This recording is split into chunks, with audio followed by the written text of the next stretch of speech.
Okay. What does your family think about Bitcoin? Oh, they don't think much of it.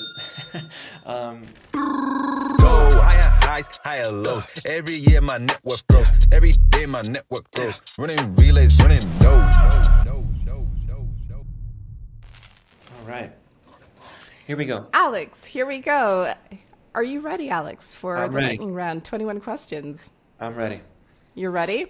So we just did a lovely interview where we talked primarily about business adoption, but we also like shared our personal, adventures in Bitcoin. And now it's the lightning round, 21 questions in 10 All right. minutes, asked Yes. in random order. Before we start, can you introduce yourself to the audience? Yes. My name is Alex Irizarry, and I am a Bitcoin consultant for Sovreign. Can we see the T-shirt again? Yes. I keep leaning in, but how to spell it? It's Sovreign. Siren. That's how you spell it. So if you misspell it, you're doing it correctly to find us. Yeah, exactly. And I'm also teasing you. I'm messing with you because I feel like you really want to do this in 10 minutes. So I might. No, I feel like I'm on the Family Feud or like those game shows. Like I have to. I like to compete and win. And if I'm like, oh no, I can't get it wrong. I gotta win. So competitive. Okay. So you know the rules 21 questions, 10 minutes, asked in random order. The Yep. timer is set to 10 minutes. You will see. 10 minutes. Okay. And I'll read the first question, then I will start the timer. Are you ready? I'm ready. Are you sure you're ready? I'm not sure. Can we pause? I'm just kidding. Okay. First question. What's better, buying a node or repurposing an old laptop with extra storage to run Bitcoin implementation software? I think I mentioned it earlier, but I think yeah, repurposing an old laptop is probably what I prefer. One of the Bitcoin core developers helped me do that actually, is in like my second meeting. So I brought an extra laptop to the meetup, and he did it. No charge, and he was happy to do it. So yeah, I would do that. Repurpose the old laptop.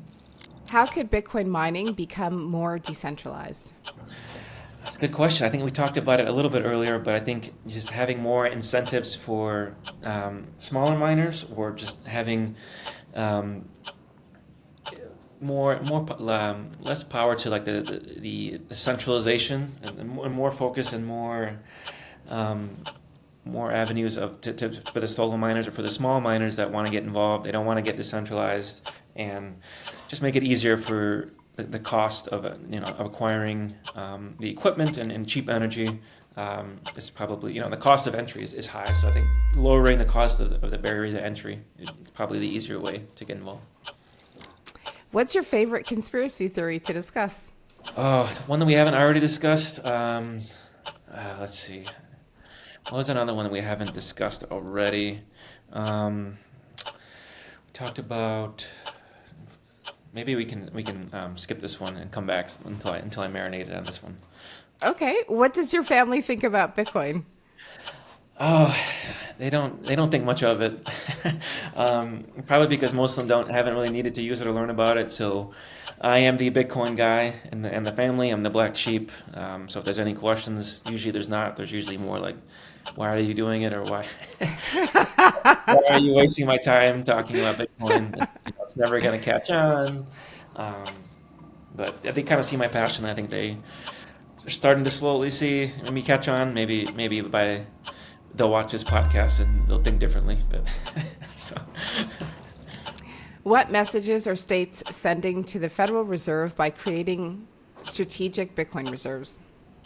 yeah, I think they're kind of the whole um, power play between like the state balance, or state and federal powers balance, right? So it's in terms of managing the debt and the overall expenses, like there's like an overall federal budget, and then each state kind of manages their own kind of budget. So I think states should be establishing their own strategic reserves on a state level, so they're not necessarily reliant on the federal level. So it's more the states being self-sovereign, as you would say, and versus having to rely on federal funding. There's a lot of back and forth of like jurisdiction and who can do what from that perspective. So I think it's smart, and it's a way to kind of wean themselves off the federal funding. So if they for whatever reason they don't agree with the federal policy, or they can pivot away and say, no, we're not going to do that, and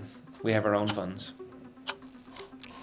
Will the Trump Treasury deal incite more companies to add Bitcoin to their balance sheets? I think so, but I think it's part of like just the overall adoption. It's increasing, so I think putting Trump's name next to it might might scare some users, or like, oh well, Trump's doing this, and whether you agree with it or not.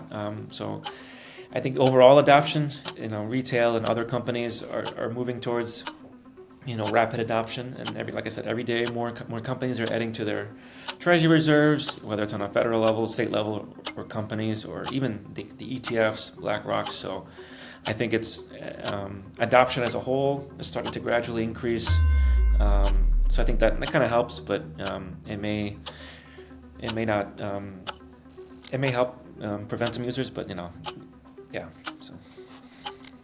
So Eddie Murphy famously starred in the movie Trading Places, set in Chicago and the CME. What's the name of the 2023 film that mentions Bitcoin, also starring Eddie Murphy? I think it was, we had watched it recently. It's called You People.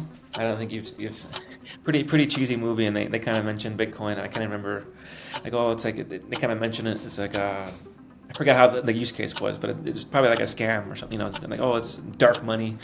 But it's just funny. It's funny to see that dynamic of Jonah Hill and the other co-star. He's always in a funny movies, so yeah.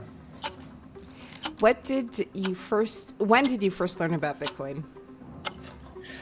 I first learned about it in 2017. I dismissed it, got it wrong. It took me about a year later to get it right. So it took me some time, but I did get it wrong. So I think it's important to people that, Bitcoiners get it wrong at some point, and they come back eventually and they admit they were mistakes, and learn as much as they can. So this is the nerdy accounting question. The accounting equation: assets equal liabilities plus shareholders' equity. What happens to this equation when the market value of Bitcoin increases under fair value accounting? Yeah, so I think the liabilities stay unchanged, but your assets price increase. So like looking at the equation, it's like assets equals liabilities over equity. So your shareholder equity value also goes up. But yeah, your liabilities remain unchanged. So your overall assets and shareholder equity go up. So that's pretty much it in a nutshell. How has Bitcoin changed you? Oh, it's like almost like, how hasn't it changed me? But it's changed me a lot. Having a low time preference. Question everything. Not being afraid to learn something new or to make mistakes. I think that's important. Everyone's so afraid they have to be perfect at something to try something new, or they have to know everything about it before taking a risk or diving in. So it's, take a risk and it's learn about Bitcoin. It's not going anywhere. It's 2025, May 2025. It's not dead, and it's not going away. So might as well learn about it now. So.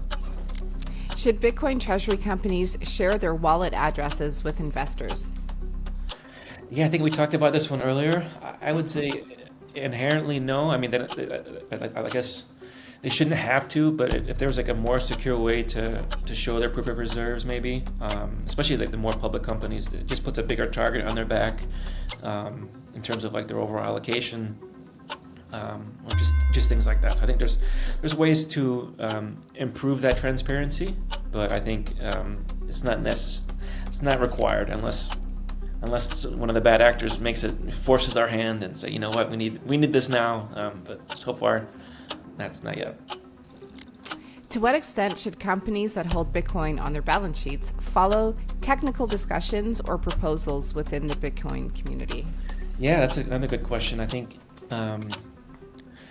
companies that have a lot of Bitcoin allocation, or a good example would be Bitcoin mining companies. They're in the energy business, so they kind of want to pay attention to what's kind of happening in the development of the core space. I think it's important to understand, all the metrics and intricacies. If there's, difficulty in hash rate, or just things like that, I think it's important for them. maybe not to get involved, but at least be aware of like some of the major changes that are coming, like the OP or like the op return. Like that's just one example, right? But at least okay, know about it, have an opinion about it, Yeah. and kind of see what happens. And were you right about your hypothesis in a year or so? Maybe not. Maybe you were. So we'll see. So this is the keychains app. We state our locations, you zap me 21 sats to my lightning keychain, and then we show confirmation. Okay, let's do it. You ready? I'm ready. I got my keys, keychain.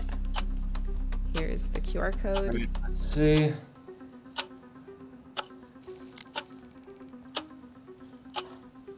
Oh, Do I need to hold it closer? I thought it would be easier. Let's see. Scan a. You know, I was thinking about like, hopefully my phone can scan this QR code. It's, this is not a Bitcoin address. Really? It's Oh, no. it's a lightning. All right, do you have a lightning wallet open, or is it I do. saying So not a Bitcoin address? scan a What? Bitcoin or Lightning QR code. I might have scanned the wrong thing. It was like too far out. I'm failing at this. Do I do it closer like this? It's like when I zoom in though, it's like blur. It's not you. It's like blurry. There's no way. 36 seconds left. Let's go to the next question. We'll Okay, come yeah. back to it if there's Yeah. time. You might have to Next question is, what do you most look forward to about becoming a dad? Oh, great question. Just being a dad and learning it, teaching everything that I've learned, and helping them kind of grow as a person, as an individual. I think it's a lifelong experience. It's I mean, you can probably talk about it, but I think I'm looking forward to it. Teaching what I know, and just being a dad, whether it's a girl dad or boy dad, and just being there for them, help them grow, help them. Yeah, that's it. Time. That's time, but you can ending off on becoming a dad. I think is beautiful, and if you want to continue your answer, you absolutely can. Yeah, no, that was pretty much it. I'm looking forward to being a dad and just raising a family and teaching them about not only Bitcoin but money, and just teaching. There's even Bitcoin education now. It's even for kids. It's starting to become a thing. So I'm really curious to see how that's going to look in a couple of years once my kid gets older, and say, yeah, go watch this show, or go read this or watch this YouTube channel for kids for Bitcoin.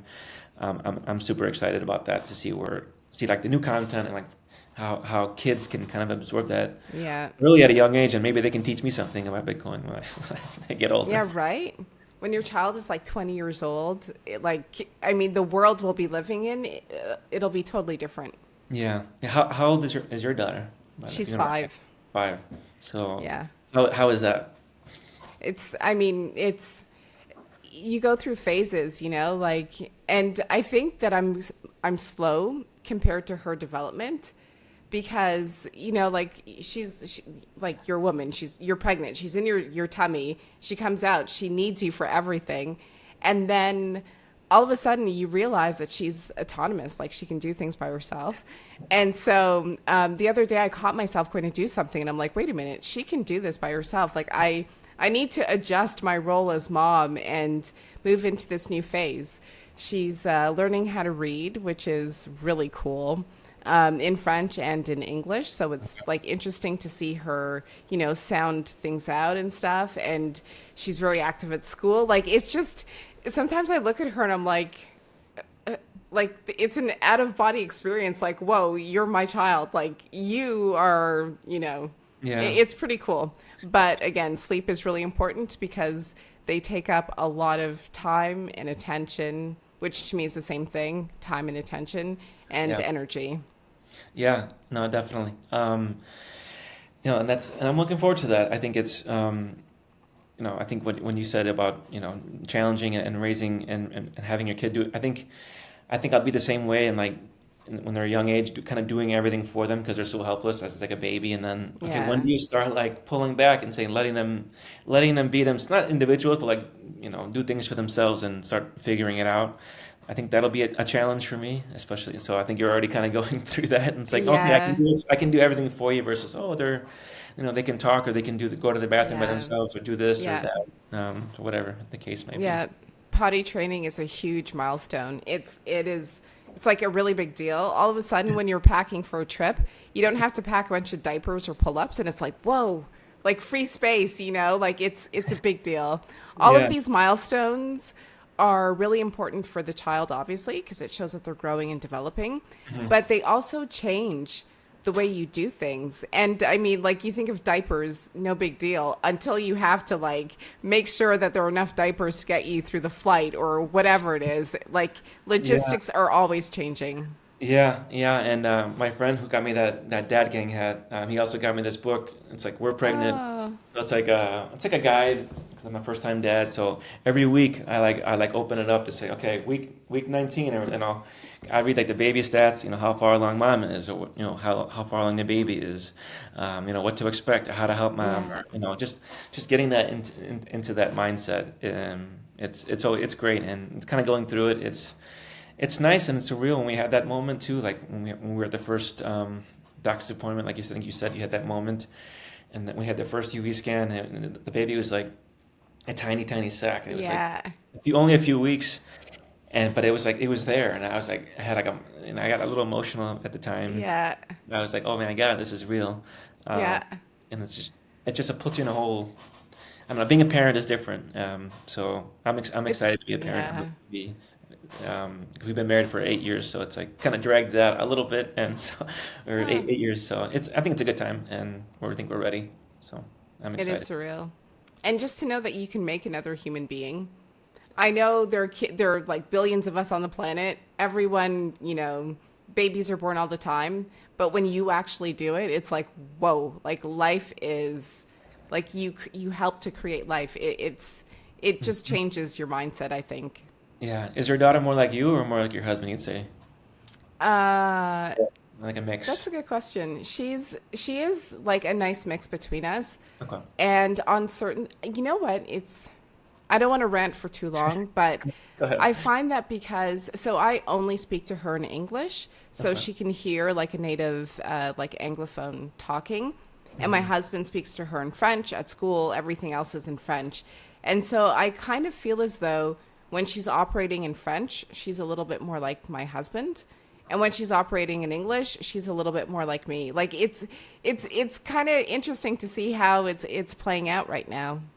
No, that is super interesting, but it's probably a great experience for her to getting, that experience in multiple languages, Yeah.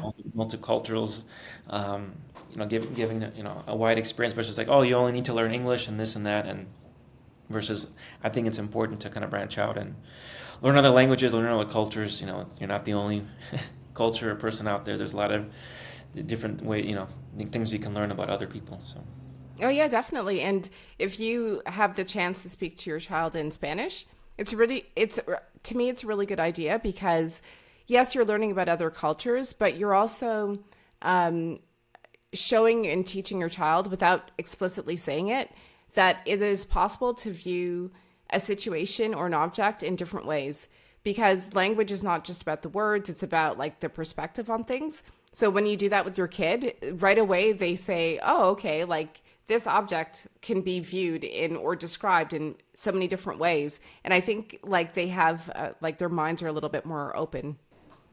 yeah, yeah, and they can describe things a certain way or different things, or just it gives kind of challenges them more to think about certain ways.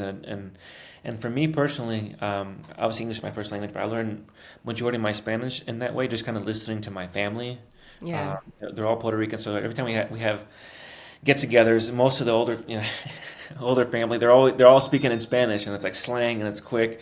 Yeah. So I would always kind of pick up here in bits, and most of the time I would tune it out because whether it's family gossip or whatever, but it's all in Spanish. It's Yeah. all it's all in Spanish. So I kind of learned that way, and I did a minor in school for Spanish, but it's you kind of use the more you use it, from experience, you kind of Yeah. it gives you a different perspective. And in my wife's family too, she's Mexican and Guatemalan, so another heavy Hispanic and Latin influence. So it's also Hispanic, but like different. Like I don't know if Yeah. like the dialects are a little different between like Mexican Yeah. Spanish versus like Puerto Rican Spanish. So there's Yeah. like Or Spanish in Spain yeah, Spanish Spain. It's more or proper. even within Spain. Yeah. Yeah, so it's a little different, but it's yeah, there's different ways to learn it. I think you brought up a good point. Is like, how are we going to teach our kid Spanish? Like we kind of talk a little bit in Spanish, but maybe we start saying things more in Spanish, just so they Yeah. can kind of hear it, right? Like, oh, there's different languages and dialects. So Yep. And the family and stuff so they can hear and travel as well if you guys can. yeah, yep, definitely. Awesome. Well, Alex, thank you for doing 21 No, thanks for questions. having me. Oh, this has been a pleasure. I've been looking forward to this for a long time. So hopefully I can come back soon and do this Oh, again. yeah, most definitely. And can you remind people where to find you and where to find Sovreign? Yeah, so they can find me on LinkedIn. Alex Irizarry is my name.